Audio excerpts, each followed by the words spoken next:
and this is going to be like both a live stream and like a podcast thing. So usually in this series, I just like interview some of my favorite creators in like different spaces on social media.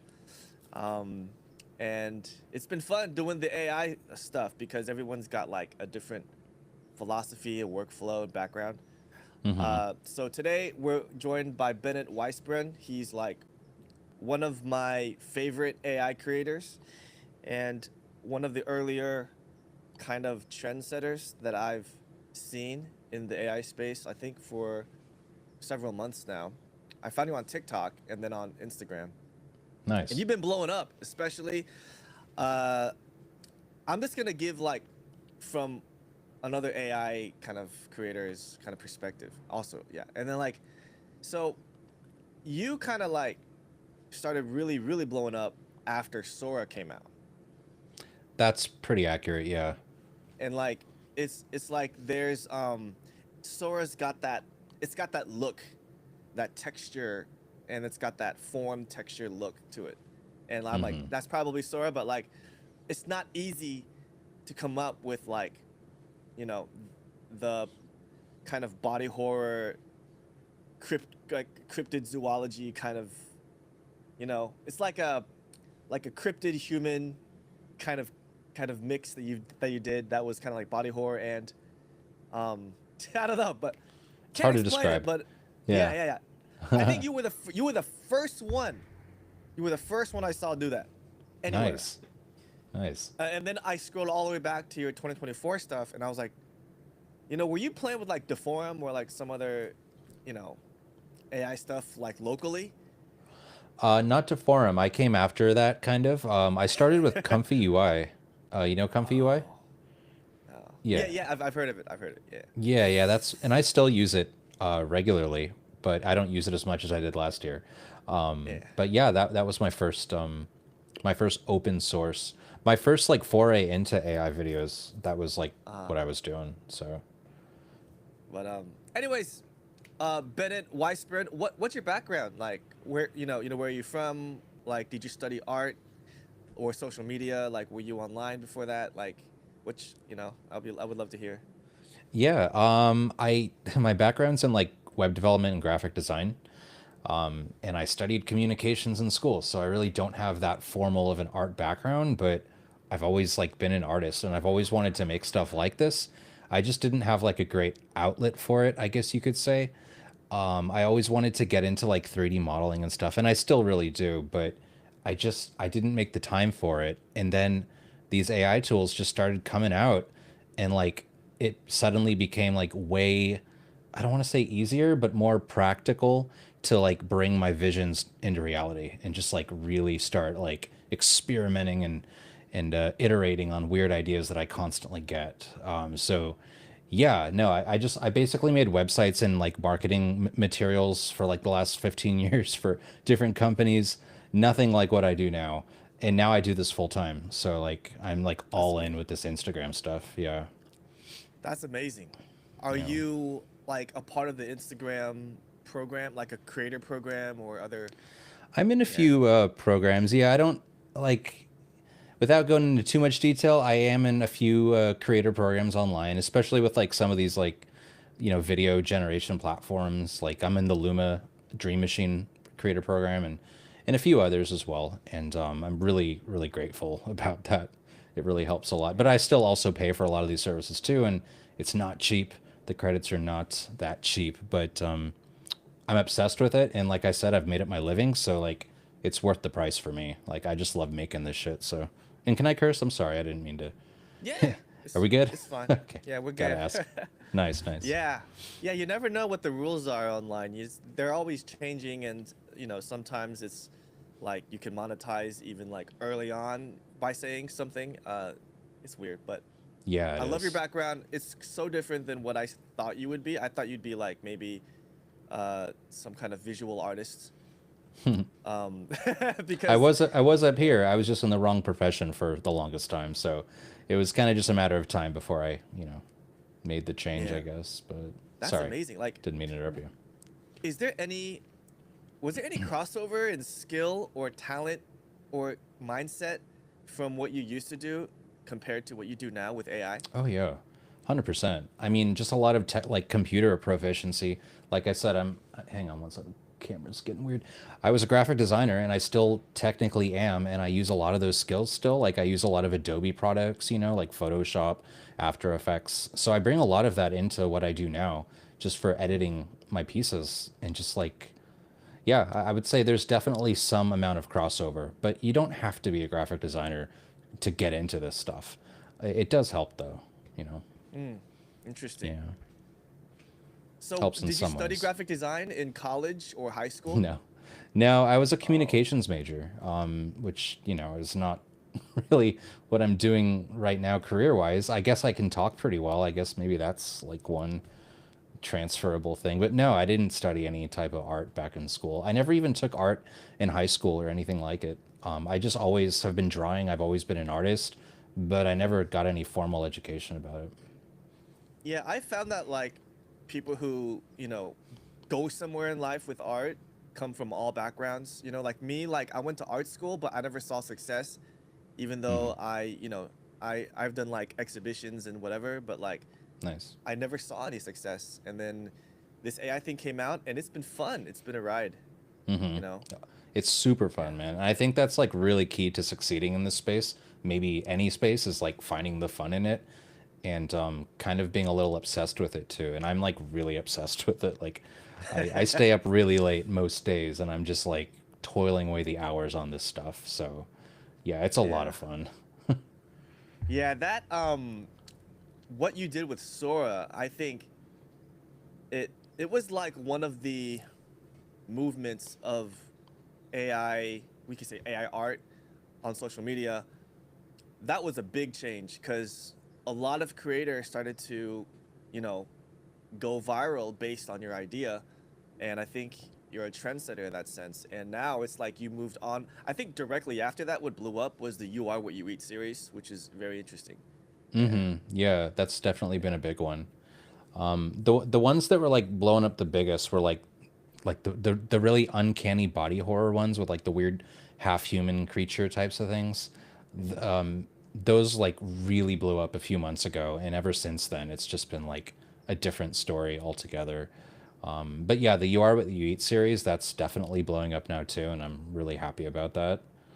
But Yeah, wait. yeah, man, So when you said it's different story, you mean like as a different creator, story. your life changed? Yeah. Oh, wow.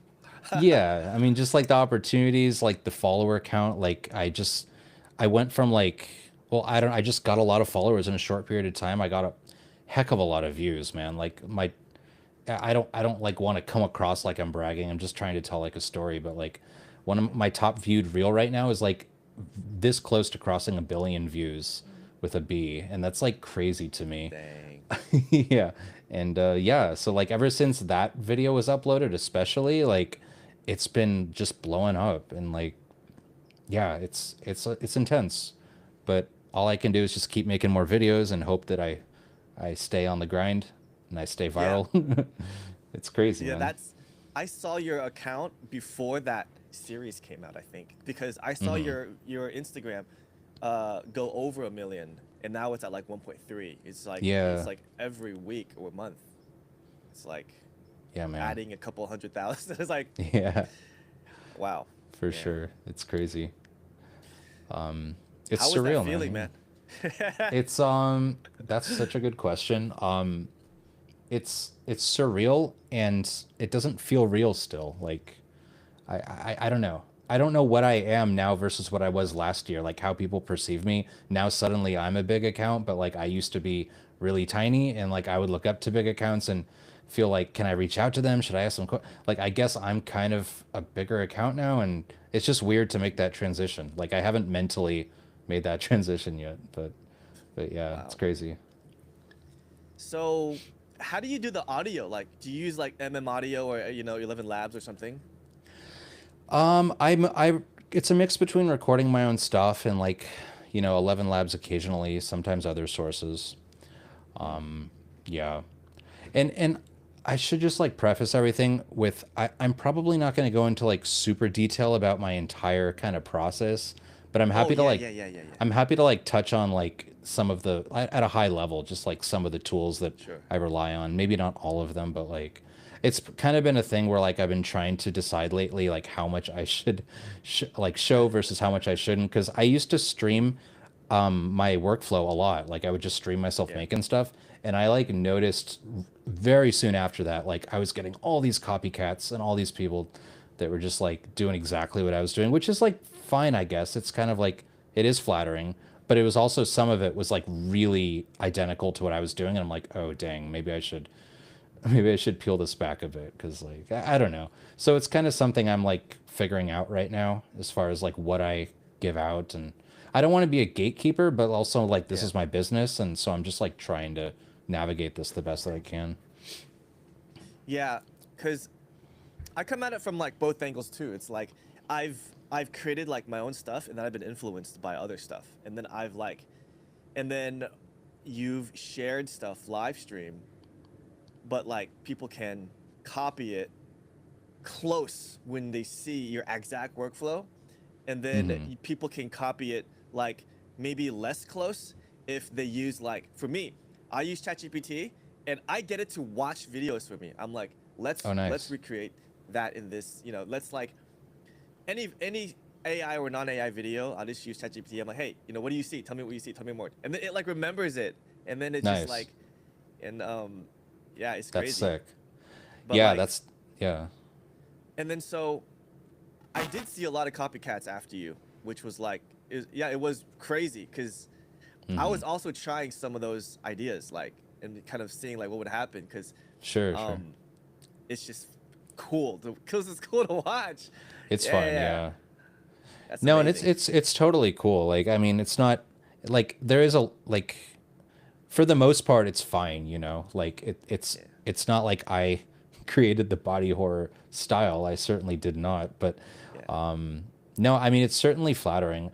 I have had just a lot of instances too where people are just like maybe this is the case with like a lot of people where I'll just people will steal my videos straight up and just like re-upload them without like any kind of like mm. transformation or anything. It's just that's just the nature of the game though, I think. Oh my gosh. Yeah. It's like every few days my friends will reach out to me and they'll be like, "Hey, is this your work?" Like they'll send me a link to some like random page in another country and I'm like, "Yeah, that's my work." But you kind of just get used to it and deal with what it is, you know. Yeah, that's true. Me too. Like I get sent Yeah. not sent yeah, yeah, I get sent also. I scrolled to my own video on TikTok from Oh another no. account, super viral, and I'm like, good for Yeah. you, man. Yeah, yeah. Oh, that's brutal. Do you watermark your work? I have a logo at the bottom, but like even if it's Uh-huh. there, it's like okay, they know it's mine, but no Yeah. one in the comments knows it's mine. Yeah, yeah. Man, it's just how it goes, you know? Like it's you gotta Yeah. kind of build a thick skin for it because it's if you blow up, it's like inevitable. Oh, by the way, you're that Epsilon page, yeah? Is that correct? Yeah, yeah, yeah, yeah, yeah, yeah. Yeah, yeah. I just made that connection a few days ago. That's awesome, man. Your work is really sick. Hey, thanks, man. I Yeah. honestly haven't talked to anybody about my work yet because no one knows it's me, I think. Oh, okay. Well, I can keep it under But wraps if you want. I mean, no, now the it's cat's cool. kind of out of the bag. Okay. But it's But in the it's in the profile tag. I tag myself, but like still no one. But oh, anyways, okay. but yeah, yeah. So again, it's like it's opening so many doors for people, and I noticed it's opening doors for you, and I'm Hmm. like really happy that it's like a lot of people say that it's not art, but that's not fair because I'm an artist and I Yeah. use this. It's like what are you talking about? you Believe know? me, it's a huge issue and it's one I think about constantly. And yeah, I personally believe that it is art, like firmly believe, just because I know what my process looks like. At the very least, the process is an art, if not the actual result as well. But like, yeah, I'm pretty firmly on the side of believing that like AI art can be art. Maybe not in every situation, but it can definitely be art depending on the effort you put into it. And like I was saying earlier, like I put in like so many hours every day, like 12, 16-hour days, just like toiling away on this stuff. Like if that's not an art, like what is it? I don't know. It's definitely a philosophical debate and that's probably Yeah. not going to be fully resolved for a while. And like the other Yeah. side definitely has their points about like ethically training these models and like how much of a theft really is it. Like there's legitimate discussions to be had, but kind of the online discourse around it right now is very vitriolic, and it's either like it is art or it isn't art, and you have to fall on one side or the other, and it's just brutal, man. It's like it's so unnecessary. To get that vitriolic, I agree. And Yeah. it's a super polarizing issue. And I put a video out on Instagram recently saying like, you know, like uh it's personally like what's the difference between like going to the art store and getting like oil paints versus like going to Kling and purchasing credits? Right. I don't see the difference. Right. Yeah. Yeah. I don't know. There's a lot of analogies, man, that you could draw. Like, just like, I like to think of like, when people make art out of like magazine cutouts and stuff or newspapers, it's like you're pretty much stealing something that was already made, but you're reorganizing it in a different fashion. And you don't have the consent of those original like artists or authors to do what you're doing, but people like make, newspaper art and stuff like that. I mean, there's like a lot of examples I think you could probably use, but I think it very much is an art and can be an art. Like that's kind of where I fall. It's funny Sure. too, because like people like the other side, they won't just come after the art and say that this isn't art. They'll come after the person. They'll be like, "You're not an artist for making this," and it's like, well, first of all, do you know what my background is? Like maybe I am an artist and I just happen to be working in a field now where well, the point is like you can't question my identity as an artist just because I'm making something you don't agree with. Like that's like kind of where it goes after character attacks versus just like the topic of is AI art. It's just kind of a very petty thing, and Yeah. I usually just don't engage with it. There's haters online. I just block them like instantly. There's no point in having debates with people like that. But Yeah. anyways, not to be too bogged down in the negativity here. It's just a very interesting topic. No, it's good to air it out with like other creators too, because it's Yeah, like yeah. yeah, I feel the same way, and it's like Hmm. if look, uh, okay, it's not ethically trained per se. I mean, another company from another country who doesn't care is gonna make a tool, and then we're gonna use it. Like, what are we gonna do? We can't stop the proliferation of this training, even Yeah. ethically or not. And I put my own art into Midjourney. I had it described to me really well what it saw, and I had to pump out new pieces in my style that looked better than mine at a fraction of the time with exponentially more numbers of art.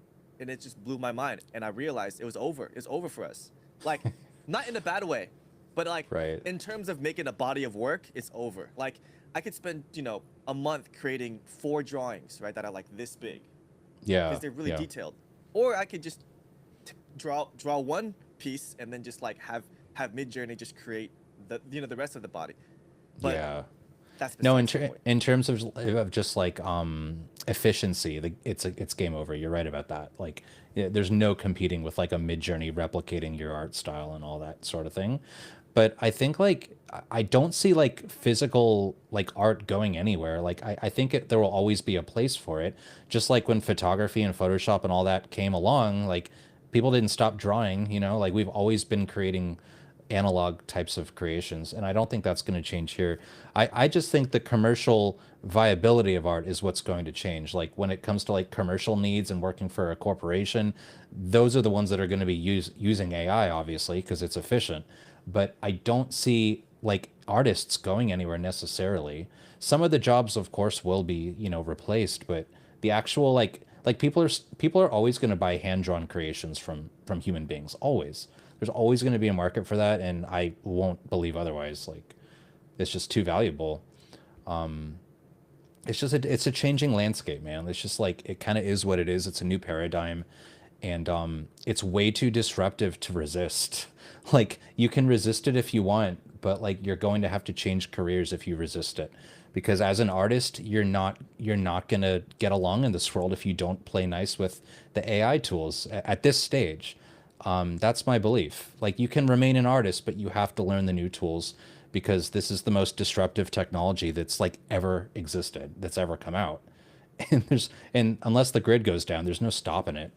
So it's just like kind of Yeah. crazy. Yeah, I mean, when the camera came out, people were like, learn how to draw, Yeah. like even the impressionists, when they were going out, they were innovating because they were going out of the studio and painting, wildlife, Mm, and a lot of people were like, dude, that's a half finished drawing. Like, that's not even, you can't even get into the academy with that kind of painting. Like, it's just right. not, it looks incomplete. But now we look back and we're like, dude, Monet was creating some of this, like, but before it's like, that's not even done. Oh yeah, yeah. Uh, It's a great example. Yeah, it's all subjective, right? I mean, art's in the eye of the yeah. beholder, and I think that will always be true. And yeah, this is just another way to express ourselves creatively. And again, some of the tools may or may not be ethically trained, but those are the tools, not the artists. And like, depending on how the artists use the tools, it's I don't know. I just think people aren't like giving it a fair enough shake or like really considering exactly what the definition of art is, and like trying to gatekeep the definition of art, which is like a very curious thing to do. I don't know. I tend to linger on this topic quite a bit lately because like I get bombarded with it so often lately. But I do think about it a lot because I identify very closely with the label of being an artist, and I always have. And now that I'm finally making a name for myself in AI, for the first time in my life, my artistry is being questioned. And so like that's kind of messing with my head a bit.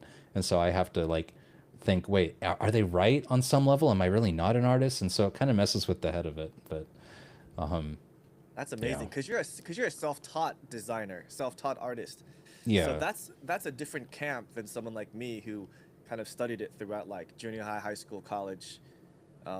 It's different, and it's like yeah. uh, and it's harder for you guys because you guys are more like isolated physically from that community, but you guys still Yeah. make it, which is pretty awesome. Oh, Yeah. you mean the ones who made it in art but didn't get a an education in it? Yeah, like because in art school or even junior high, high school, we were surrounded by other classmates and we just drew all day, Right. basically. We painted, Right. we drew all this, still lifes, and people posing, and it's like, but you guys who are self-taught, it's like you guys have, you guys were, I don't know, like how you guys operate, but like it was different though, right? Yeah, Yeah, very different. Yeah, it depends on the person, right? I mean, I just really like teaching myself stuff, and I have for a very long time. Like, I taught myself web development and programming and JavaScript and Photoshop, and everything I did professionally before this was completely self-taught, and it's because I really enjoyed it. Like, it was really interesting to me back then, building websites by hand, just like coding things out. Like, it's very fun, and like the process of learning was very fun. I just never got like a degree in that specifically, but it didn't stop me from having a career that went pretty decently. It just depends on like what you want to get out of life and how much effort you want to put into something. It's amazing how much we can teach ourselves these days. Like, you can learn friggin' anything that you want, and yeah.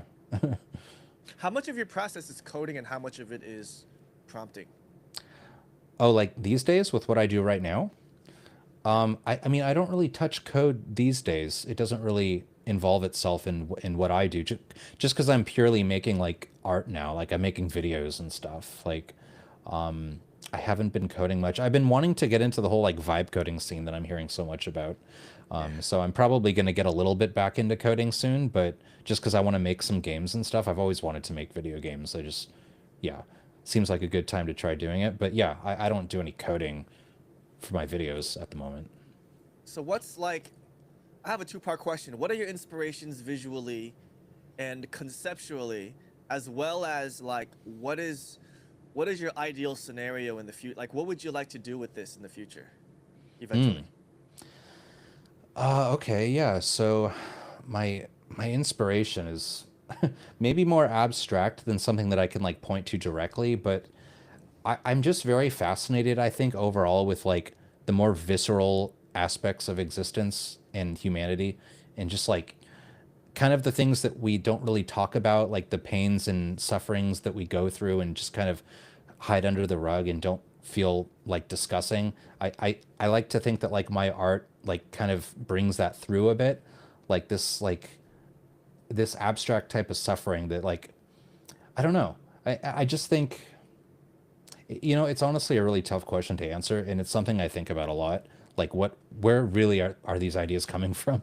But I'm just kind of like, I'm interested in visualizing suffering, which is weird.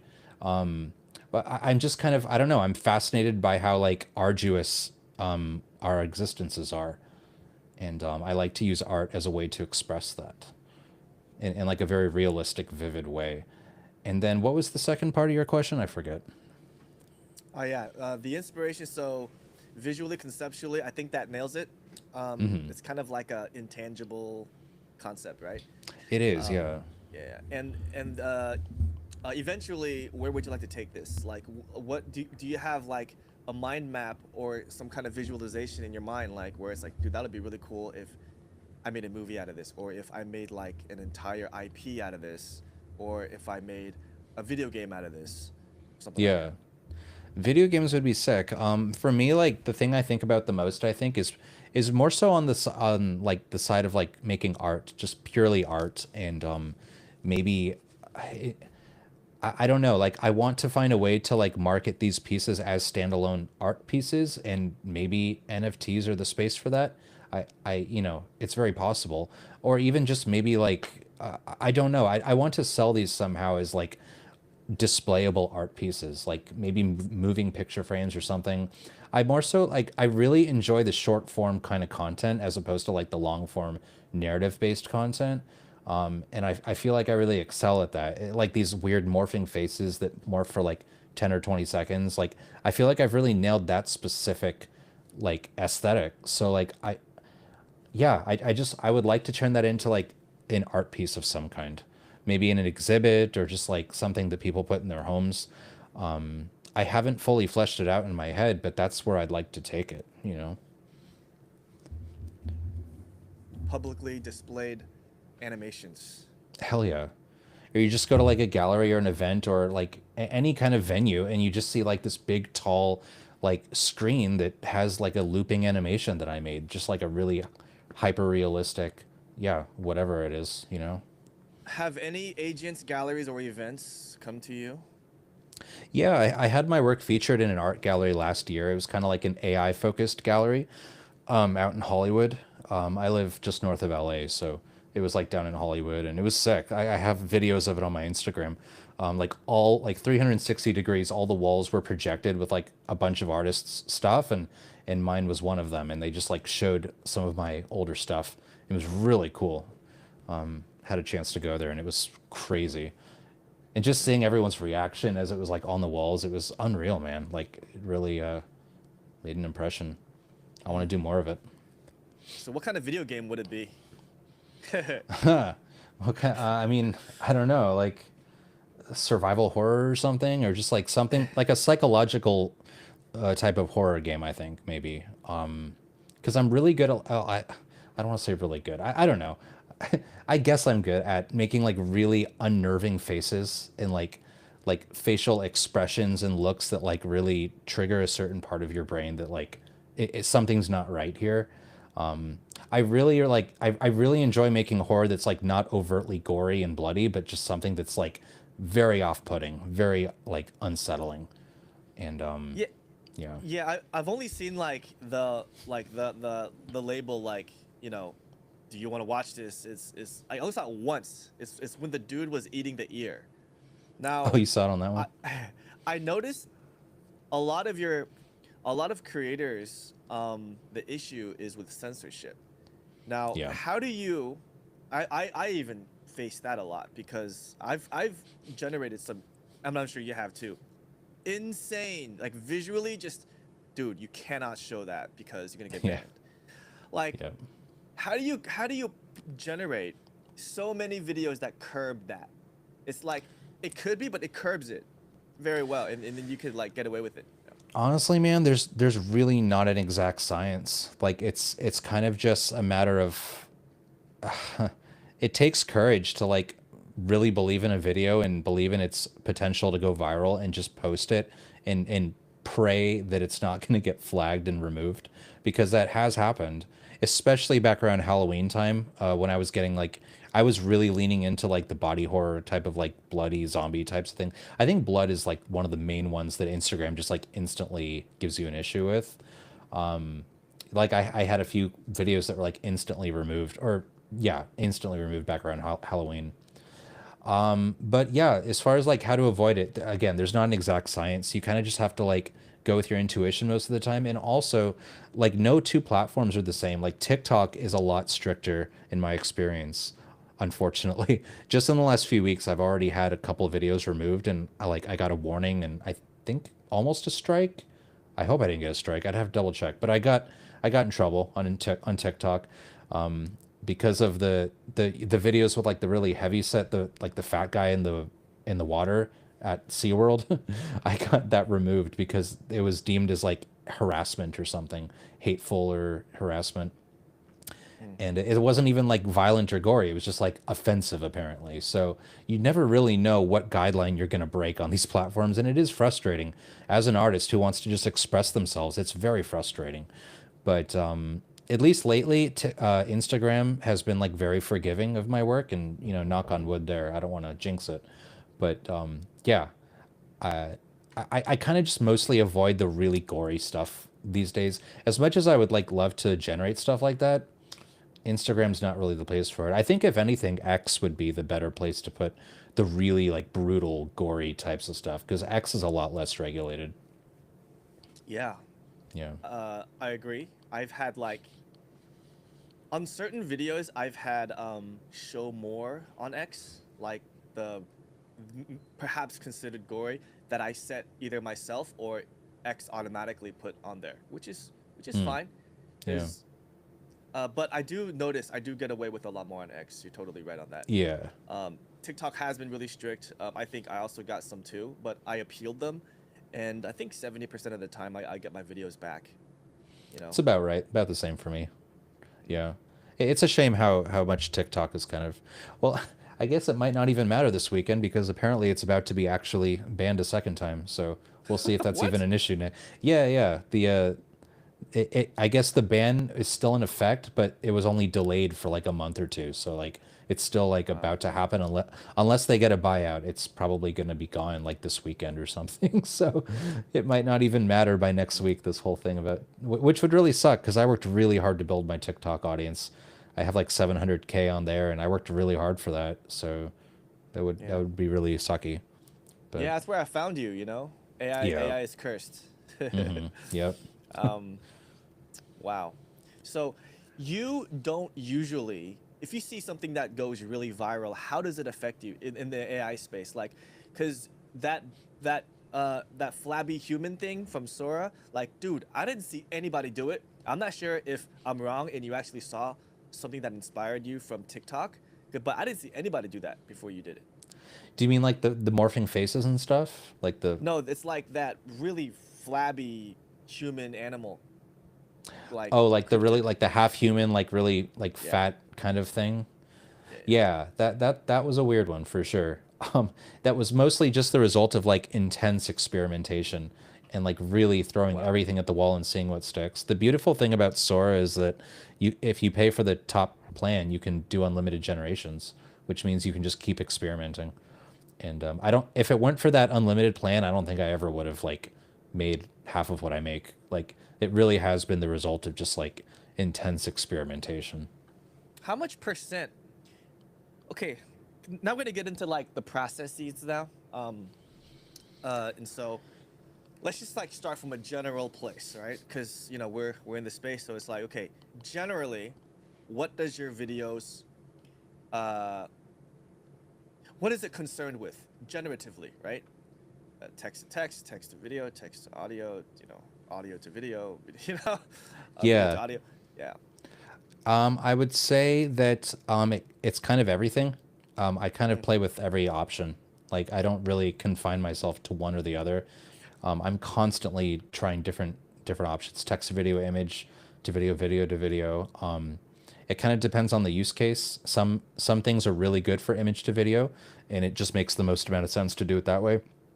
Other times, text to video is a way better option if you're really concerned with certain things like the movement of the result and like the natural motions of it and whatnot. And you start to learn these things over time as you use these tools excessively, like what the best use cases are for what type of project that you have. And Yeah, there's really not one silver bullet for any of this, to be honest with you. And it just depends on the kind of video you want to be making. Okay. Yeah. Favorite tools for the different, you know, text to text, text to video, text to audio, whatever. Yeah.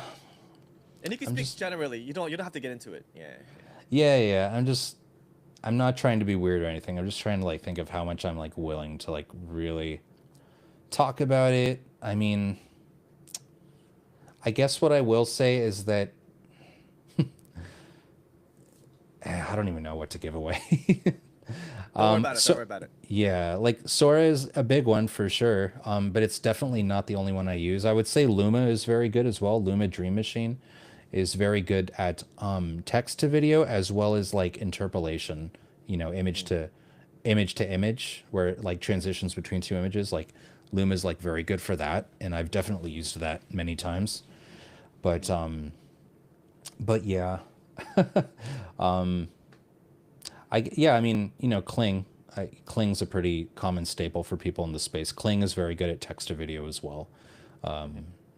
So I use that pretty often. And I'll also, I'll pair these platforms together from time to time. I'll do one generation on one platform and take it to another to do something else with it. And there's a lot of like cross-pollination between these platforms that takes place. So there's not really I know a lot of platforms want to become the one-stop shop, and they really try to be, but there really isn't at the end of the day. Not with what I do, at least, not with the types of things that I want to make. And even if there is like a platform that has like a Kling API, for example, that doesn't necessarily mean they're going to have all the Kling features, which means you still have to like access Kling directly to do certain things. So, these one-stop shop types of websites so far for me have not like fully satiated all of my needs, even though that's like their intention. But I just figured I would mention that for some reason. Have you noticed that certain platforms have better text to image or text to video depending on the context or the idea of the video that you want to come across?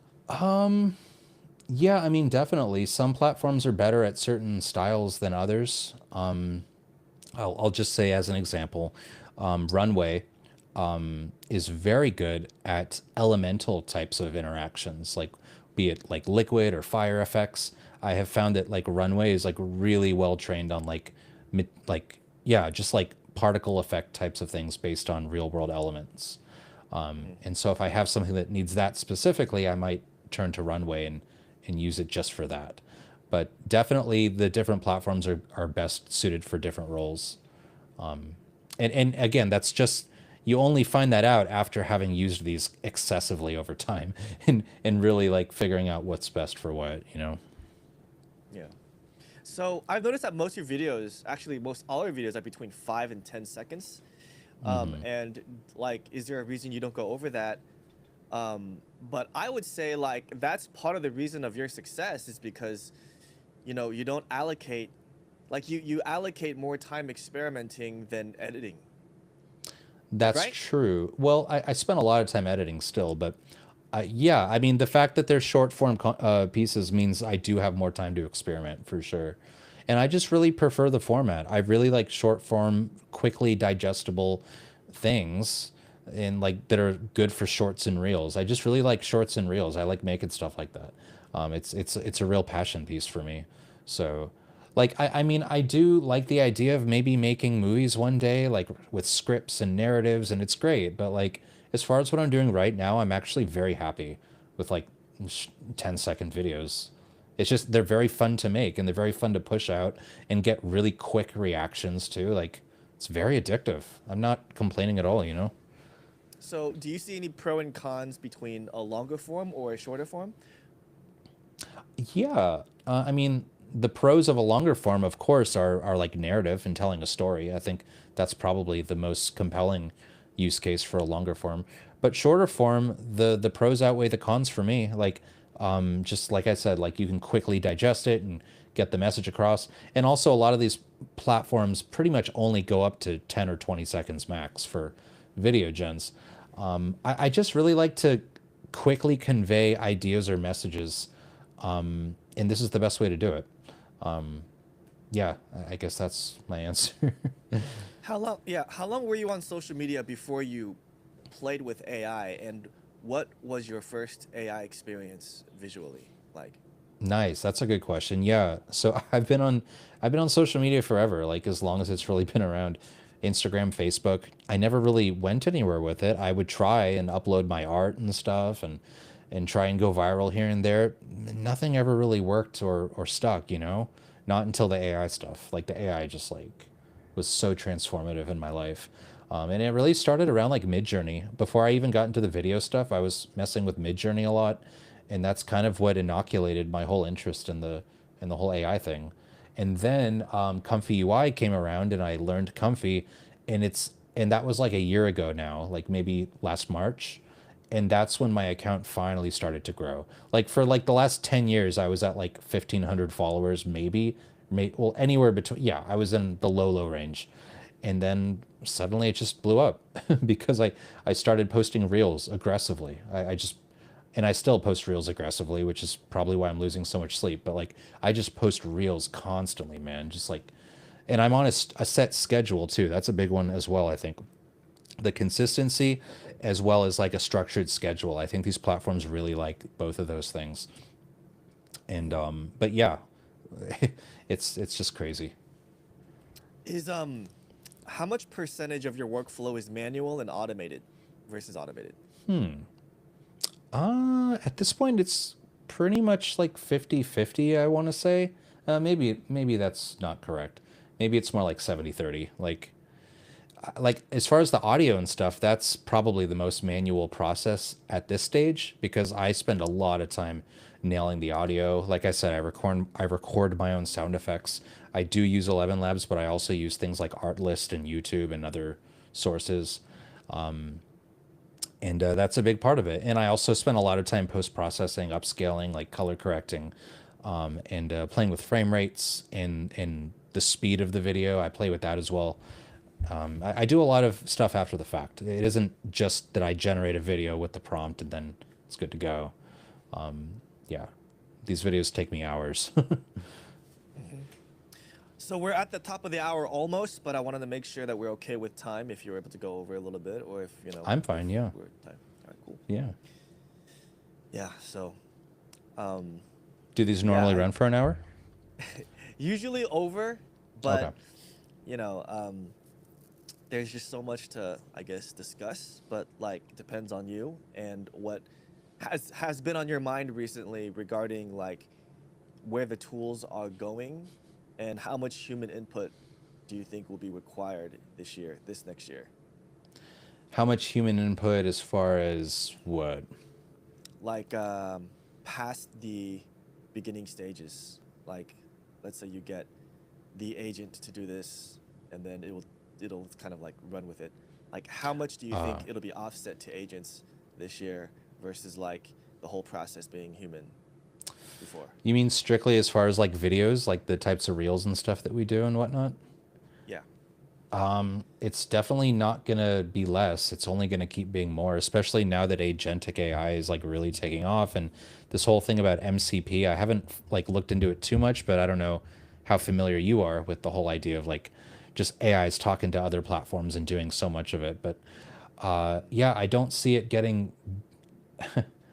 I see a lot more of it getting automated, and that includes like, I mean, we'll probably come to a point where people like literally enter a prompt, and not only does it make the video, but it adds the sound effects, it upscales, pretties it up, does whatever polishing it needs, and then it'll probably upload it to the platform directly and write its own caption. I envision that being the case, and that would be kind of a sad point to reach, but also it's kind of inevitable. In fact, there's probably platforms that already do that, to be honest with you. But I really do seeing like pretty much all of this becoming automated at some point. The question is, will Instagram and TikTok and others take kindly to that? Or will they make an effort to prioritize the human creator as that starts to occur? Because I do think we'll start reaching a point where people will literally be able to just prompt a video and have it auto like post to whatever socials they want. Yeah, I don't know. That's where I kind of see it going, though. Yeah. What do you It's think? it's about like supply and demand. Like number one, will these social platforms be around in its current form in the future? And number two, will the oversaturation or will the over will there be like a oversaturation of content, and how will that affect like the amount of people consuming it? Right. You know, like Well, I think like will we're we? already kind of at that point though. Like there is already like a deluge of AI generated profiles on Instagram. So like I think that problem is already here. But once like the actual act of automating every step is fully in play, it's only Yeah. going to get worse. And I feel bad for the people who have to work at Meta and TikTok that are going to have to like really regulate some of this, because it's going to be just the rate at which AI can produce work versus a human, like these platforms will not have enough storage space to handle the amount of content that's coming. I mean, if it's like the dead internet theory and it's just like AIs talking to AIs and stuff, like it's going to be a like a tsunami of AI content that a human had nothing to do with. Mm-hmm. And that's kind of a bleak future to think about. But hopefully Mark Zuckerberg has some plans in place to curb it a little bit, you know. When you start your process, like for me, I like to use like ChatGPT or DeepSeek or different, chatbots to kind of like talk it out, and like, hey, I have this idea. I kind of want to go in this direction. Especially with the GPT voice to voice, it's like super helpful for me to kind of Oh like yeah. open up my mind and like, oh, I didn't know this is a possibility to kind of go down. Do you kind of have that similar process like when you start off with a concept, or Oh yeah. is it from a dream? Is it from a conversation you have with somebody? Like, is it from a diary entry? Like, yeah. Well, not a diary entry. I get a lot of inspiration as I'm scrolling, to be honest with you. Like I'll see like things that really strike me as inspirational as I'm just doom scrolling on my phone. But yeah, I do start a lot of my projects with ChatGPT or Claude or Gemini. I do rely on LLMs for a lot of different things. And that includes coming up with ideas and working through ideas. And dude, now I don't know how much with the new for chat 4.0 image model that you've played with, but like the one that came out last week, like it's crazy. Like as far as like coming up with ideas now, and it's just I don't know. I don't even know what to say about it. It's just like such a game changer for coming up with ideas and just like mocking things up and whatnot. Especially like a first frame of like a video that you might make. Like it's such an amazing tool now to help you do that. It's really cool.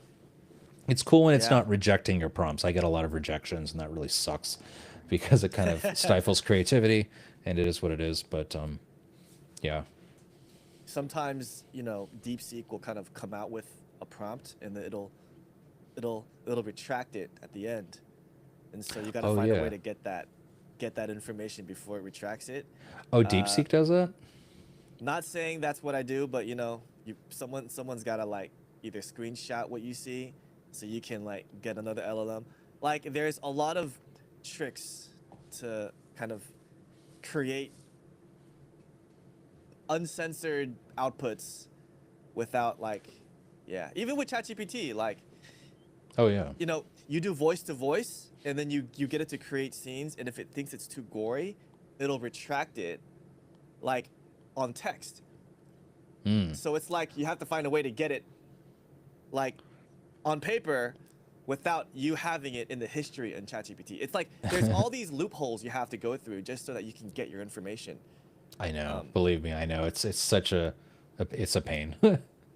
Has that happened to you with the new image gen on chat, the one from last week? Because oftentimes it'll start generating my image, and then 90% of the way down it'll just like take it back, and it's like, actually you can't have that. So like I've gotten into the habit now of screenshotting the image as it's being generated, because I yeah. know it's probably going to remove it.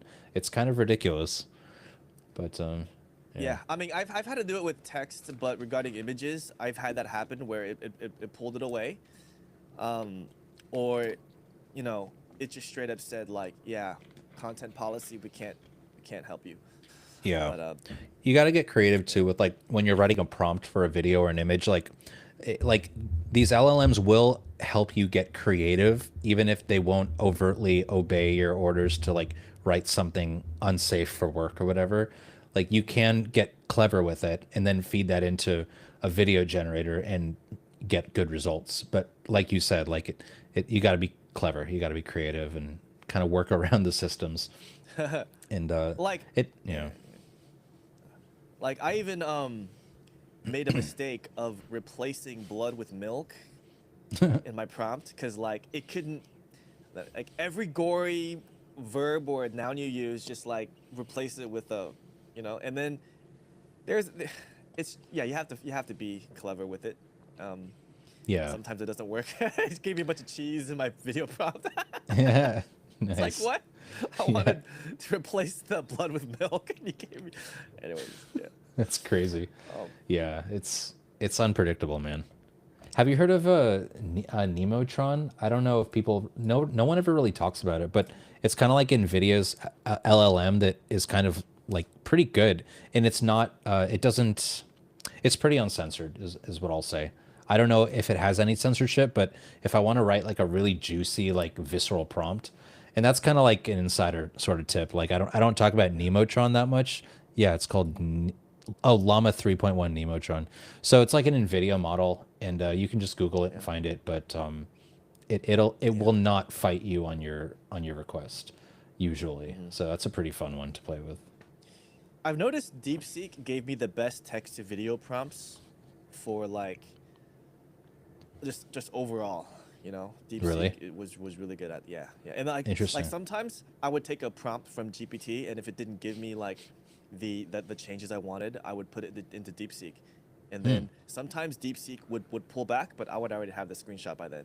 And then I would kind of get, you know, any of these platforms to kind of write out what it sees in the picture. But it's like, I don't know if you do that too, but like, Not with DeepSeek. That's so funny that it'll start writing it and then take it back. That's very funny to me. I can't believe that it does that.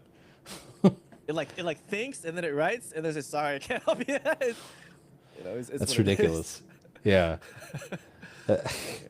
It's insane. It's like if the platforms are so concerned about like liability or like issues like that, they wouldn't give you any of it to begin with. Like they wouldn't give you that opportunity to screenshot it at all if it was such an issue. So it's really funny that like it works that way. That's So yeah. back to the conversation on like, you know, content and virality, like when you make something that blows up, how do you stay viral? It's a good question. I'm trying to figure that out for myself. Well, if I notice that I tap into a new trend, I really hit it hard at that point, and I kind of stick with it for a while until I can't juice it for anything else. I always do tend to revisit concepts eventually, though. Sometimes I'll put something on the shelf and kind of come back to it a little later. If you saw my Instagram today, you'll notice I'm posting more comfy UI stuff, which is what I used to do last year a lot. I've kind of been more in the mood to, and I used to go like viral with that stuff last year. So I've been kind of in the mood to make more of those lately. So sometimes I'll like do something that has viral potential, put it on the shelf, experiment with other stuff, and come back to it. I really don't limit myself to like one particular category. Even if it is going viral, it's just not how I operate. I notice there are pages out there that literally will just stick with one like concept forever and never do other shit. That's not how I want to operate. I really like just making whatever the hell I'm in the mood for. And so far it's been working out for me, so I'm just going to keep doing it.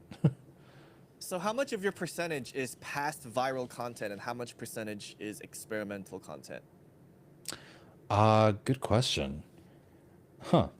Or does it depend on how viral you are currently? Maybe I don't understand are you asking like across the whole body of work on my profile, like how many of those pieces went viral versus the ones that did not? So let's say you're like super viral like right now, like you have maybe a series that's blowing up. Yeah. How much percentage is you know, experimental versus current viral, versus like you're just coasting right now perhaps, and then you're trying to find your next viral idea, you know? Yeah. Is it a different ratio or not? I go through like different seasons of what I like kind of post. Like in the last couple of weeks, I would say, like I have been in a more experimental mode. So most of what I've been posting, in my opinion, have been a little more experimental than normal. And of course, those don't always go viral as often, but that kind of occurs after I've like gone viral for a while and it starts to taper down a bit. That's when I get the cue to like start experimenting more and go back to the drawing board in a sense. And I actually really enjoy that. It kind of the fact that like virality kind of comes in waves gives me an opportunity to kind of go back into the shop and just like try and come up with new ideas that might go viral, they might not, but at least I'm like pushing the needle forward. At least I'm innovating, and at the end of the day, that's what I enjoy the most is like innovating and uploading something that no one's ever really seen before, something freakishly new and bizarre. Like I will always be doing that, no matter how viral I get in a certain trend.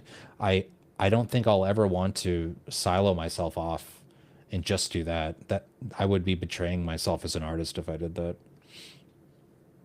So let's say you are currently trying to find your next idea, right? And Yeah. let's say like 80% is innovation, 20% is like let you just kind of like looking back in your library to see what went well.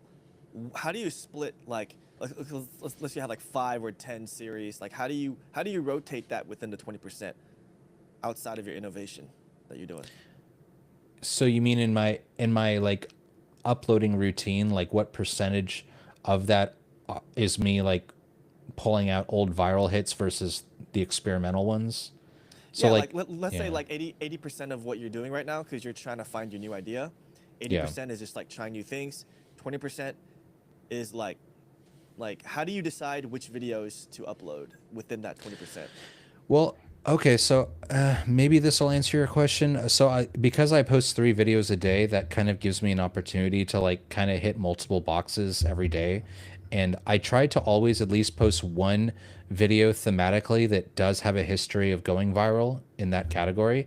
So I'll always do like at least one of those, and then maybe the other 2 videos will be a little more experimental and give me a chance to tap into something new.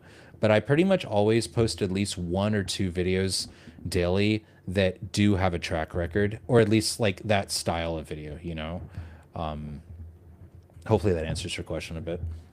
Yes, yes. And Yeah. also for the audio, I've noticed that if I use sounds versus music, I'd have like a bunch of audio layers, like annoyingly like a lot, and then it's like the sounds would take me longer to make than the video, versus Hmm. like me using Udio. I love using Udio for like text to music, Yeah. um, and that gives me like a high percentage of like chance of giving me what I want, like nice music, whatever, right? But like, Yeah. do you use text to music? And if you don't, then like, you know, how have you found using? Because I've noticed you've used trending sounds before, right? So like, Yeah. do you make your own songs? How much of your page overall is like your like sound effects versus, AI music versus, choose your song from this social media. The library, yeah. So last year, predominantly, I was just using the Instagram library for music, just like picking. I didn't go for like trending music that often. Actually, I would usually just choose songs that I really liked.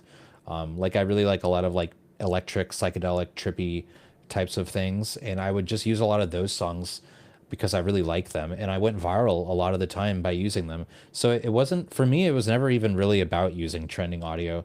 Maybe it works for some people, but I never really did that much. I did it here and there, but I didn't have a lot of like success with it. The most success that I had with the Instagram music came when I chose the music that I liked. So I found that to be pretty interesting. But in the last like, for at least for like all of 2025, I would say, I've really just been making my own sound effects for everything. I don't use music anymore. I kind of just like it that way more. It's more of a like a personal touch for me. Like it's more like immersive and vivid. Like you can kind of feel like you're there a little bit more. I just enjoy the end product more that way. Mm. I do use Suno and Udio, but not a whole lot in my videos these days. I like them as platforms. I just don't really make my own music as much. If I do, I'm probably going to do it for like a YouTube video or something else, something that isn't related to Instagram. Have you played with video to audio like Audio or whatever? I know I have not that one, but I've played with what's it called? Free Pick. If you've ever used Free Pick, it's one of those all-in-one platforms, and they do have a video to audio, or at least they have an option to add audio to your video, and it works okay. It works fine. I've never really relied on it. It's kind of more of like a proof of concept. I'll never like upload one of those results just because I take the audio pretty seriously. I spend a lot of time meticulously editing that. So, yeah. Do you have any instances where either the sound effect or the music have inspired an image in your brain to make the video? More so a song. I mean, music is kind of what gets my imagination going more than anything. Especially last year when I was using a lot more music, that was kind of the case. Like I would use some of my favorite songs, and the imagery was kind of what came out of my imagination, I guess. I don't know. Again, it's kind of hard for me to like speak to like the inspirational component to my ideas. They sort of just like come to me rapid fire, and I don't know. It's hard to pinpoint where I get some of my ideas, to be honest with you. Yeah, I mean that is usually. I mean that's rare that I meet someone who is not inspired by someone else's work, like a specific person or a specific piece. Also, like who's not inspired by another AI trend. Because I Yeah. don't see you following any trends. Everything I see you do is just like you probably started it, like the human animal thing, and also the person with the thing eating itself. I haven't seen Yeah. anyone else do that before you did it, which was kind of like rare. Nice. Yeah, that's crazy. It's crazy to think about that. Yeah, I mean, I don't consciously follow too many trends. I'm sure that I certainly have like done things that others have as well, at least especially when I was getting started.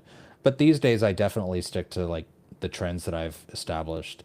But I'm definitely inspired by like artists and stuff. Maybe not in the AI space. I mean some of them, yes, but have you heard of Alex Gray? He's actually a huge inspiration for me. He does a lot of the artwork for like Tool, the band, a lot of like album art, trippy, Oh, psychedelic, DMT style stuff. Very much inspired by his works and things like that. So maybe in some like unconscious way, like I am bringing some of that into my work, but mm, it's not like a conscious thought. Like again, like when I'm making a piece, I'm not thinking, oh, this person or this piece inspired it. I kind of just got the idea because I really like body horror. So I just, yeah, I don't know. It's hard to quantify, to be honest with you. sure, sure. Yeah. Yeah, I mean, I watch so much content on TikTok. Do you watch your AI stuff there or elsewhere? How long do you watch short form content, and how much of that short form content is AI versus not? And like compared to like how long do you spend, experimenting and coming up with ideas or editing? Like, what is it like, or is it like random spurts of like, oh, I feel like looking through TikTok right now or Instagram right now? Like, what does your day look like in that regard on average? Well, I do a lot of scrolling on these platforms just like to turn my brain off and kind of just to do, doom scrolling and brain rot. But like I don't really go out of my way too much to seek inspiration for like my work. It's mostly just like a way for me to turn my brain off and just watch things that are pretty unrelated. I do get a lot of AI pages that I follow and I get those on my feed and that's great. I enjoy that work. And I think I actually kind of misspoke earlier. I said something like I'm not inspired by AI artists. That isn't really what I meant. I have a lot of inspiration in the AI community. I think I was just trying to like search for the most obvious inspiration for me. Anyways, Hmm. that's kind of unrelated at this point. But yeah, to answer your question, a lot of the stuff I watch on social media is not related to my work. It's just like random videos that my feed feeds me about, news in the world, philosophy, like education. I have many different interests. Hmm. Yeah, I don't really go out of my way too much to find inspiration for my work. I kind of just like constantly get ideas from no particular place. Hmm. It's really hard to measure it. Yeah. Do you ever get ideas? Let's say you see a vertical video that was viral, and then maybe you thought, what if this happened to this video? Like, or Oh you, yeah, no, a lot of the yeah. time actually. Yeah, yeah. Mm. Um, I get a lot of like inadvertent inspiration from videos on my feed. Um, like just weird like even if it's just like a cooking video where like they do something a certain way like in the kitchen when they're like I'll think, oh, that's like a really cool motion that they did with the dough on the table or something. Like I would love to like maybe adapt that idea into something else. So a lot of that kind of thing does go on. But again, it kind of like just comes organically. Like I don't go out and seek it. It just kind of finds me and yeah. Yeah. I'm Wow. mostly inspired by like really unique movements. Like if it's an animal moving in a really weird, strange way or a very viral way, I'm like, oh, that could work really well with this idea. And yeah, Mm. so a lot of Mm. a lot of that kind of thing. Wow, dude, I've noticed that I've spent considerably more on AI this year than I have in like all the years combined in the AI space. I don't know if you You feel like similarly, you mean but money yeah, wise, just like buying yeah, credits and stuff? Yeah, credits or yeah, plans. Yeah, wow, it's crazy. Yeah, I'm in a very privileged position now that I'm able to do that because like business has been picking up, thank goodness, and like I can afford a lot of these tools, but starting out it was not really the case, and but it was also cheaper back then too. So it's kind of like moving with the curve. Yeah, like these prices keep getting higher and higher. Like ChatGPT has the yeah, $200 a month plan now for Sora, which I subscribe to, and it's a lot of money, all this stuff. But I don't regret it because, like I said, I'm having a lot of fun. This is a hobby for me. It's hmm recreational. So like, I would be spending this money on like video games or something if I wasn't spending it on this. So at least I'm like getting something out of it. Like I'm making a business out of it. So sure, yeah. I don't regret it one bit. I'd see it just yeah, as investing in media. Like you go to an art store and you just buy brushes, you buy oil paints. It oh costs money yeah, too. yeah, Yeah. absolutely. It's a Um. good way to look at it. Well, yo, what Gosh, I've asked a lot of questions today, man. I'm so curious about your work. You're probably one of the few people that I wanted to talk to in the AI space. Oh, nice. I Um, appreciate that, man. Thank you. yeah, yeah, it's pretty crazy what social media, how it connects people. It's wild. Yeah. Yeah. Yes. My life right now looks very different than my life looked before AI. I mean, I had a great life then too. It was just different. Like it was a different group of friends, different like lifestyle. Like I really feel like a different person now for the better. Cause like I've always really wanted to do art professionally and I just couldn't figure out an entry point for it as far as like my skill set and whatever. But AI just really paved the way for me and like man, I can't tell you how many hours of sleep I've lost over. Like I'm just obsessed. Like every single day, like it's all that I do. If I'm not working on client work, which I've been getting a lot of, I'm experimenting and I'm playing with these platforms, burning through credits like crazy, and I don't regret it. Like it's a great Yeah. use of money and time for what I get out of it. You know. So you said your business is going well. Like, is it your client? Like, what is it? The same things you've been doing before AI or after AI? No, it's completely different. I don't do any like web development or graphic design anymore. I made a Okay. very conscious, deliberate decision to leave that career behind. I was burning out from it pretty big, and I really needed to make a change, really wanted to make a change. And honestly, AI came along like just at the right time. Hmm. I started learning this stuff during my last major role at a company, and just it started like gl- it just I started becoming more and more obsessed with it until the point finally came where I'm like, you know what, I need to leave this behind altogether. This is and I just went all in with it. And it was a big risk at first, like doing this AI stuff for a living, like huge risk because there's so many AI creators out there and people who want to make this work just as badly. And gosh, have I been fortunate. I've just been so lucky in this space, but it wasn't for lack of trying. Like I have been hitting it hard, man. Just like I've sacrificed a lot and I do not regret it because like I have never had this much fun in my entire life. Like this is so much fun. These like every week like a new tool comes out. It's like a new toy to play with, and it's like a new. It's just so addictive. So I'm just having the time of my life, and that's all there is to it. Yeah, it's like, oh, this came out, Runaway Gen 4 came out. Let's now mix it with this other platform and see what results we get. I Yeah, was doing yeah. that, I was like, yeah, let's jump over there and mix it together. That's what's fun about it. You mix and match the tools, and you're like, oh, this new thing came out. This would jive really well with this other thing, and Yeah. it's fun. It's like a video game kind of. It's like you get new power ups and new abilities over time, and like you just become more capable. Your tool set expands, and that's really what it feels like. Yeah. So like, what is your business private or is it public? Like, did you want to talk about it for like a second, just so people knew about it? Yeah, I mean, we can kind of touch on it. Like, I mainly work with a lot of clients, and I work with musicians and people who need AI videos for whatever. A lot of like musical events and things like that.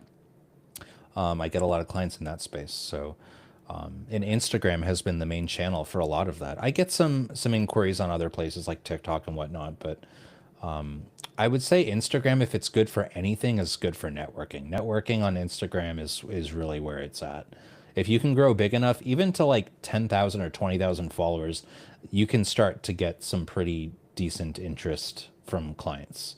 I think it's by far the best networking tool I've used as an artist. I think that's just for like specifically for artists. Because like I don't mess with LinkedIn. I think LinkedIn is such trash. Like I feel this like guttural rejection in my stomach whenever I go on LinkedIn. Like I don't want to be there. It's for me a disgust. I don't know. I don't like LinkedIn, but I really like Instagram, and I really like finding business on Instagram and people finding me. So I'm very grateful that Instagram found me, or whatever, or that I found Instagram, because it has changed my life, like just business wise and whatnot.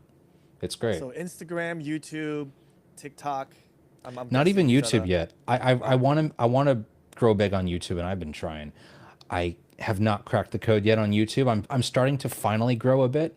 It's been taking a lot longer though than Instagram took. But yeah, Instagram is amazing for me. Wow. You know, So, anything on your mind today outside of kind of like what we've chatted about that's been on your mind lately? just about AI and stuff, or Anything, AI, yeah. or just life, social media, content. Well, I have been, yeah, I mean, I just, my workload has been unbelievable lately. I just, like I said earlier, I've been working around the clock. It feels like I have, like, balancing my client work with my, like, Instagram work, has been insanely just draining, just very draining. Like I'm up until like 5 or 6 a.m. most nights, just like working on stuff. And it's because I love it, sure, but like it's so much, like it's so draining. But at the same time, I really feel like this is what's required to really truly make it in a particular niche is you gotta hit it hard. And I have been. I I gotta take a break at some point because I'm like working overtime. My body's just like screaming out for like a break, but I don't give my body breaks. I kind of just keep moving. Do you have a family or a dependence and stuff like I that? have a girlfriend, and honestly, if it weren't for her, I'd probably be working like all weekend, every week. But she like really saves me on weekends when like neither of us are really working. So like, I do have a life in that regard. Yeah. And of course, my parents are very supportive, and I visit them as well. So in visiting my friends, like I do have a social circle, but if I were left up to my own devices, I would be doing nothing but making these videos all the time. And Hmm. I don't know if that's good or bad, but it's good for business. It's kind of just Are you? it's all I think about anymore. It's kind of messed up. How long has it been the only thing you've thought about since Comfy AI last year, Since or Comfy, just yeah. recent? Yeah. Comfy UI like really UI. Yeah. awakened something in me. Like when I finally saw the potential in Comfy UI, it glued itself onto me. I'm like, whoa, this is like so unique. It's truly unique, even by today's standards, like Animate Diff and stuff. Animate Diff is like the animated diffusion model in Comfy. Like the videos that produces is still so unique and unlike anything else out there. And when I first saw that, and when I first started making those videos, it's like something snapped in my brain. I'm like, this has got serious potential. This is not your typical type of video right here. It almost kind of felt like interdimensional in a way. Like there's something like very alien about it almost, and that really like attracted me. I'm like, this is sick. This is Yeah, I really mean, cool. You know. yeah, I mean, I've noticed like the AI space falling into two camps and the spectrum in between. One is the art camp, and the other one is the filmmaking storytelling camp. Yeah, Yeah, and they're both just like blowing up right now. that's a good point. Yeah, that's a very good point. I haven't thought about that. There's definitely a lot of people out there who want to use this specifically for movies and storytelling. I'm just not really one of them yet. You know, I really like just making art pieces, making. I like making things that instantly make you feel something, and then that I've done my job. Like I don't need 90 minutes to make you feel something. I can make you feel something just in 10 seconds or less. You know, that to me is very cool. I feel like you know, the whole graphic design space was like a bridge between like the last major art movement and now. I don't know if you feel the same way. What was the last major art movement? Like Photoshop coming out or something? Oh gosh, IMO. Yeah, everyone's different. Yeah. In my opinion, I would say modern art was the Oh, last okay. major art movement. Like I don't know. I don't know if I remember these names correct. Like Franz Klein, um, you know, Robert Rauschenberg, um, Andy Warhol, like that kind of modernism. And now, Right. I don't really know of any technologies that really has been transformative, you know, from those days until now. I'm not sure if you follow that kind of history part of it, but like, yeah. Well, I'm familiar with Andy Warhol. I'm not familiar with the other names. As far as like transformative, disruptive types of like, you know, technologies for artists, I don't think there's ever been anything like this before. This is like a brand new reality that's like unfolding. It's unbelievable. This is like, I don't know what you would compare this to. Like the next closest analog, I really can't think of one. It's basically like we've created a new species. It's very, very strange. But No, you're right because those weren't yeah. technologies. Yeah, screen printing was a process, but like, Hmm. if we're talking about technology, like maybe the photograph, Right. the camera. I don't Yeah, know. Like, I think that's probably the closest like disruptive technology you could compare it with I would say, is like the camera. And that's a pretty big statement because it's been like a long time since the camera was invented, so it's pretty crazy. We're yeah, very lucky to be living through this time in that regard. It's a very historic moment, you know. yeah. Because I was thinking of collages and found objects, but those weren't technologies. Right. They were mediums. They were media. Yeah. Okay. Yeah. Wow. And I think just like the camera was eventually widely adopted as an art form, I think AI will also become widely adopted as an art form. And I think there's just growing pains initially, just like there were back then. And I firmly believe that eventually it will be broadly accepted as an art form. I'm certainly banking on it because I've dedicated my life to it. So we'll see what happens. How long do you think 10 seconds is going to be what works for you? Do you think that's like going to be that way throughout this year? What do you think? You know, hey, if it changes, then you know I'll change with it. Yeah, I think at least throughout this year. You mean until the point where I decide to move into longer form content finally? Yeah, sure. I think honestly the new Runway Gen 4 has like for the first time in a while got me actually thinking, wait a second, maybe I should try and make a short film. Because of like the character consistency and stuff. I'm actually very interested in some of that. So who knows? I might start experimenting with that soon. But at the moment, my top priority is short form, and it's because it's what I'm most passionate about.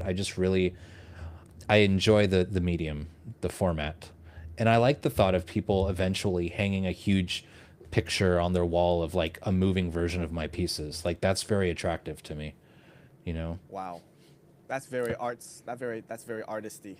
Yeah, it would be cool. Yeah, some people are like, hey, I want to make a movie. Some people are, I want to make a game. Some don't even think about anything else but social media, and you're thinking about exhibitions, which is interesting. I'm thinking about exhibitions and also social media as well because I'd like to do this for a while because I really enjoy it. I like the short form type of content that people are delivered. I think if I had to move into any other space, though, it would be making video games, just because growing up I was so passionate about video games. So if I had to move into any other area, it would probably be that. Which games inspired you before? You mean as far as like my art, or just like in general in life, like games that In have life, like left which an games gave impression? you hope, gave you inspiration, gave you meaning to Uh, exist? Sonic Adventure 1 on the Dreamcast was a real game changer for me. That was a real watershed moment.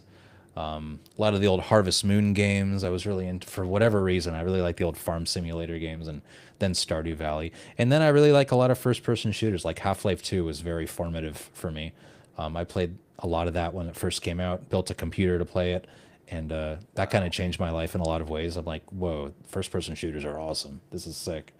So, but these days, yeah, I don't really play nearly as many games. It's unfortunate. I play a lot of Tetris 99. I've been streaming it on my page lately. It's where you play against 100 other people, and I've actually gotten like really good at it, just because I don't know why.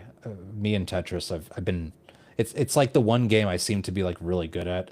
I'm not good at that many games, but Tetris I seem to do well at. So I love Tetris. Have you considered doing a Tetris body horror video? I have done a Tetris body horror a few months ago. That was before the days of Sora, but that was like a comfy UI thing. I did. I should revisit that actually. That would be funny. Sora is the only features you use are like the text to video, or do you do like other features within Sora that I you can share? Because I don't want you to share too much Yeah, about. yeah. I honestly, I use all the features at one point or another. Like I don't narrow myself off to one feature on there. As Okay. I will say this much though, as far as text to video strictly, Sora is not my favorite platform, and I'll just like put that out there. Like Sora is good at many things. Text to video specifically, it's not my favorite use case. There's a lot of way better competitors at the moment for that. But for like manipulating existing videos and stuff, it's amazing. But yeah, text to video. I hear that there's a new Sora that's kind of on the horizon. I think the next version is going to be coming out soon, and I'm like really excited for that. So hopefully that happens soon. Wow. That would be really Yeah. nice. I cannot wait to see what it does. So natural language versus mid-journey language. You mean, what do you mean by that? Like in Sora, you can generate 4 images at a time, right? Just through natural language. Yeah. In Midjourney, it's like you have a specific way of speaking Oh, to get right. the AI to do what you want. Yeah, yeah. Right. Which do you prefer in your I'll, process? I'll always prefer natural language, but that's why I use LLMs a lot in my process to write prompts. It is for the reason that I can use natural language and then take whatever it gives me and then paste it wherever else. But yeah, I'll always prefer natural language over anything else because it just comes naturally, you know. Sure. I admire the process of crafting the perfect prompt. I like structure and I like the thought process that goes into it, but I don't pour a lot of mental resources into writing out full prompts these days. I'll be honest. Like I kind of just have conversations with LLMs until we come to a really good prompt. And I'll experiment with several prompts before I get a result that I really like. I'll start with one and then I won't really like the result, and I'll send a screenshot back to chat and be like, "Hey, this is okay, but I didn't like this about it." And so then it'll write me a new prompt and I'll try that, and it's like a very iterative process. So, do you go from text to image first before you go to text to video, just so you have like some? Sometimes. Yeah. Sometimes. Yeah, more and more lately actually, because these image generators have started getting like faster to generate quick images, so it's become more practical to like storyboard an idea first before actually making a video. Mhm. But yeah, sometimes. Because text to video costs a lot of money if you're just I going. know. Because like usually I just go straight to text to video, and like Yeah. I pump out like different versions, like different models within the platform, just to see which model I like. But like, Right. um, but like going from text to image to text to video seems smarter because you have unlimited text to image credits, right? You could just pump out however much you want. Yeah. Um, But yeah, that sounds like a great idea. Yeah, actually. Yeah, it's Thanks way so more much. economical. It's definitely more efficient to render out an image first. It's not always like a perfect one-to-one, like this is how it's going to look, but it at least gives you an idea of like visually how it might look. So Mm, I have been using that approach more and more lately. Yeah. mhm. Any other tips that like you want to share that like that's not too private, that's like not intrusive, that you feel Sure. comfortable sharing? Yeah. Yeah, yeah, I appreciate that. That I haven't shared already. Let me think. Like, I mean, it really just boils down to like how passionate somebody is about this kind of thing and how like obsessive about creating art somebody is. Like, as far as like people who want to get into this for the first time, because the number one question I get is like, where do I begin? Like, how do I get started? Yeah, more or less, that's like the question. Like, how do I do what I do? You really have to approach it like with a huge passion behind everything. Like, if you're not, like, if you want to succeed on Instagram, at least, because that's the one I can speak to, you really have to be obsessed because the AI space is so overly saturated right now on Instagram. There's so many AI pages. It's absolutely insane. And I think it's still very possible to grow and flourish on Instagram if you stand out in your niche. But I I can speak from experience that if you're not rabidly obsessed with this, you're probably not going to blow up. You're probably not going to grow that big. Like I never went viral for anything like during most of my life, and that was because I wasn't obsessed with anything. But I'm now obsessed with AI, and because of that, I've gone viral. So I think if somebody can figure out how to nurture an obsession for this thing or for whatever it is, that's the point when they're going to become viral or have a much greater chance of becoming viral because they just pour themselves into it. And That's what's the that's biggest kind of obstacle? No, what. go ahead. No, go ahead. Yeah. Now, just capping it off, like I think that's kind of like more of a broader tip for just like business in general, not just AI art, but just become Mhm. obsessed with what you want to become successful at Yeah. or be What's obsessed. the Yeah. what's the biggest obstacle or obstacles you faced in this whole process, and how did you overcome that? Yeah. Biggest obstacles. There have been many of them, especially earlier in the beginning when I started getting clients in this space. I found it very challenging to match their vision. Like they have very particular ideas that they want, me to produce. And as you know about AI, it's a very like unpredictable technology. It's not like 3D modeling or Blender or something where you can like with enough experience you can create the exact look they're looking for.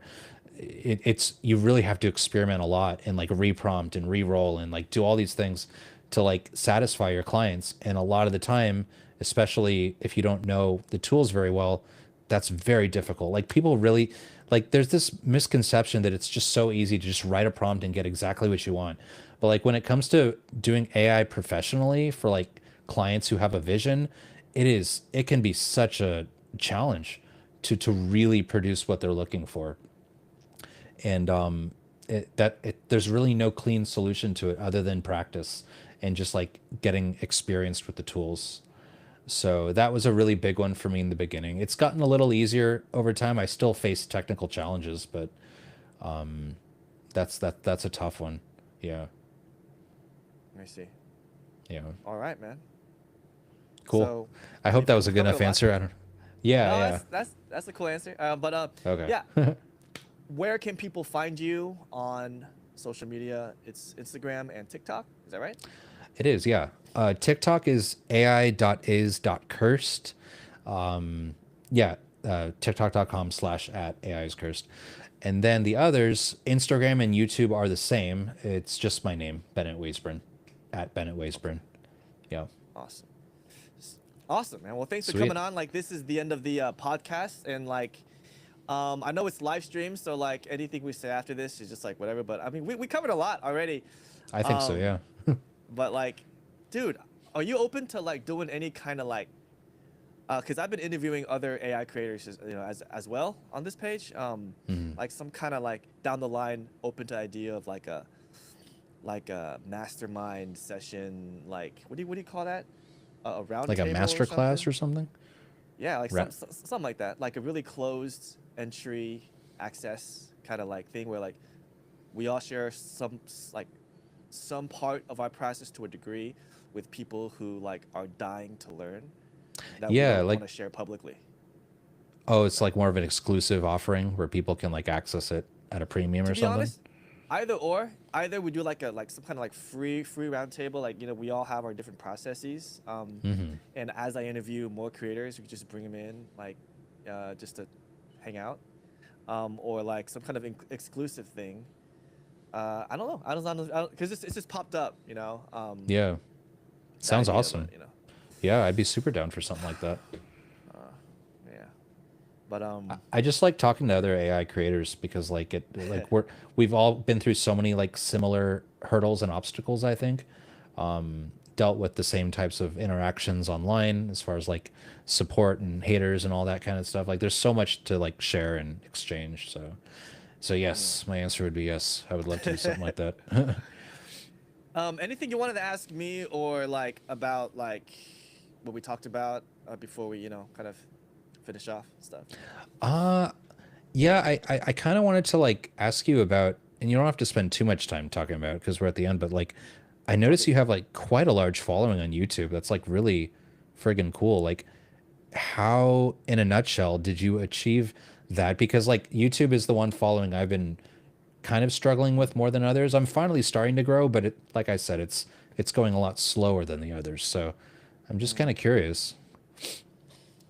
Gosh, I went viral for like personality comedy. Oh, So nice. yeah, and the reason I got into the AI space later because it's like, well, I've gotten viral for my face. Like, can I go viral without my face? And I just like play with it, and then it's like, and then as I was making the AI stuff, it was like I felt like I was in the studio again, making oil paintings, which is a good feeling. But like, Nice.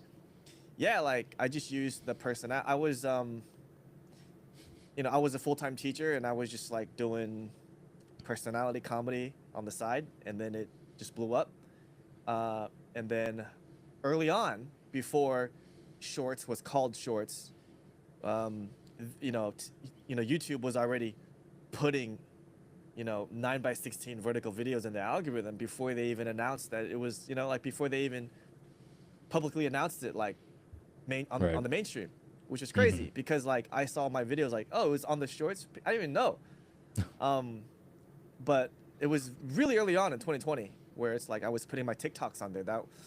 And then it Oh, just so nice. happened that a number of them were already viral and had social proof on TikTok, and then I put it on YouTube. And then because that social proof, I had a good feeling it was gonna work anyways. Yeah. And then from there, it's like kind of like you is like a lot of experimenting with my face, just like doing different skits, different trends, and just being a clown or a comedian, or whatever you want to call it. And Yeah. people tend to like it, and I just kind of, tried to do what they liked on top of do what I like, kind of try to get them Mm. both to overlap somehow. Sick. And then it's just like it's kind of like the same process as TikTok for me when it came to YouTube. It's just I don't want to say I got lucky, but my face happens to look like this, and when I make like expressions or scream or have controversial comedic takes, people tend to get triggered and love or hate it and try to Right. just do more of that. But it's really like because I've had that account forever. It's like over 10 years, like since I was like, you know, yeah, forever ago. And this Yeah. like nothing happened to it until I started to put the TikToks on there. And that was like 2020. Yeah, it's 2020. Dang, man. um, That's but crazy. That's so funny. yeah, YouTube is extremely hard because I have like a new AI page and I've been like posting religiously on there, and it's like Yeah. it's so hard to just I don't know why it's so hard, you know. It is. Yeah. Yeah. It definitely, for shorts especially. And my page is like primarily shorts, so like yeah, it's a different ball game. Yeah, I've been sitting on like 500 followers on my AI account forever, and it's like, dude, what? Oh, Why really? aren't people watching it? But Yeah. Your stuff could definitely succeed on there. I mean, do you post every single day? Like pretty religiously about it on YouTube. Yeah, it's like a multi-posting schedule. It's like Right. I have different devices for different accounts, right? So on this device, I'll put all my AI stuff up. Yeah, it's Sure. like Facebook, Instagram, YouTube, TikTok, yeah, X, Yeah. and you know, the more violent stuff I put on X, Right. and and then sometimes I've made like censored versions for other platforms, but I don't know if it's worth it. But you know, Yeah, that's yeah. that's a tricky one. Yeah, that's like kind of like a long-winded answer. But like how I got it to that much is just as a personality account. That's all I can speak for. I cannot speak for like, you know, starting from 0 to 1.5 on AI. It's Right. yeah, it's Right. different. Totally, man. I appreciate that. That's awesome. Like like having 1 million followers on YouTube, I think, not to degrade my own success, but it might be a little more like substantial than having 1 million on Instagram for various reasons, just because it's like a lot harder to penetrate. Like getting it just seems like yeah, it's worth more per capita on YouTube to have that many followers than on most other platforms. So good job. You know, that's really quite an accomplishment. Thanks. Yeah. Yeah. I mean, I've heard Instagram also has a very valuable customer base as well. Yeah. Because of the personal relationships that you build with brands and people. Oh yeah, absolutely. But yeah. Yeah, man.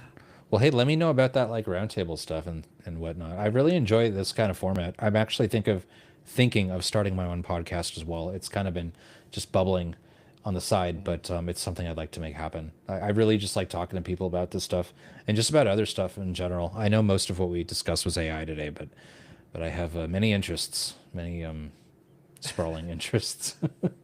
Good stuff. And, Yeah, yeah.